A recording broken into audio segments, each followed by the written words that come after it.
Supraspinatus tendinopathy या tendinitis, ये ना शोल्डर का पेन का बड़ा कॉमन कॉज है।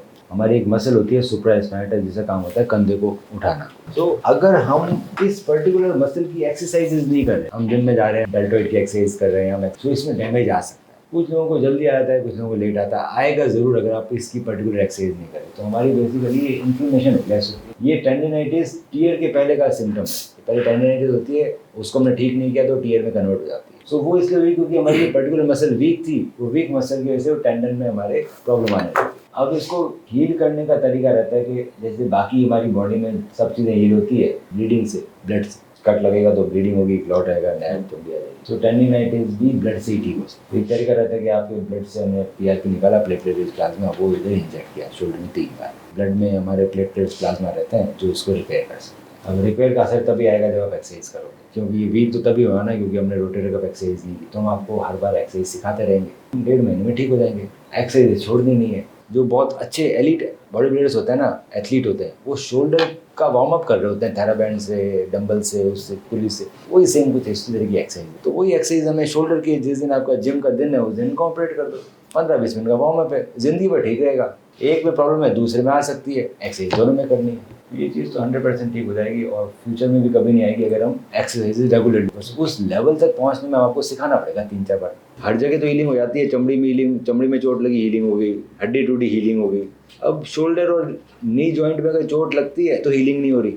क्यों? क्योंकि जहाँ पे हमारी मोबिलिटी है वहाँ पे हीलिंग नहीं है।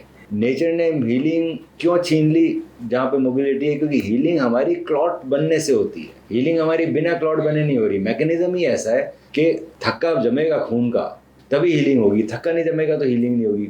अब अगर क्लॉटिंग होने लग जाए जॉइंट्स के अंदर तो जॉइंट खराब हो जाएंगे, जाम हो जाएंगे। सो कुछ बीमारियां होती है जिसके अंदर ब्लीडिंग होने लग जाती है जॉइंट्स के अंदर, बचपन से ही होती है। सो उन बच्चों में जॉइंट पूरे खराब हो जाते हैं। तो नेचर ने अगर मूवमेंट दिया तो हीलिंग हटा ली, पर कुछ समय के लिए हीलिंग कर सकते हैं। अगर मैं रोज़ पीआरपी दूँ तो कंधा खराब हो जाएगा। वहीं मेरे पास सिर्फ 3 बार शॉट्स दिए, फिर हमने एक्सरसाइज करी तो फिर कोई प्रॉब्लम नहीं होगी। स्टेप 1, आप अपनी एमआरआई रिपोर्ट मुझे व्हाट्सएप करें।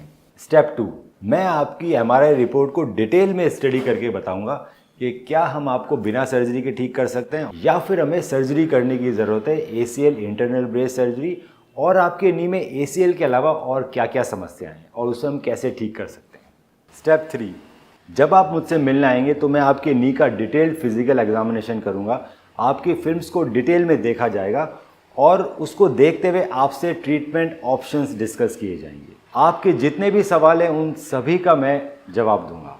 एसीएल इंटरनल ब्रेस सर्जरी की रिकवरी आप देख सकते हैं हमारे फेसबुक के एसीएल विनर ग्रुप में, और देख सकते हैं कैसे एथलीट्स 3 महीने के अंदर रनिंग चालू कर रहे हैं एसीएल इंटरनल ब्रेस सर्जरी के बाद। आज ही अपनी एमआरआई रिपोर्ट हमें व्हाट्सएप करें।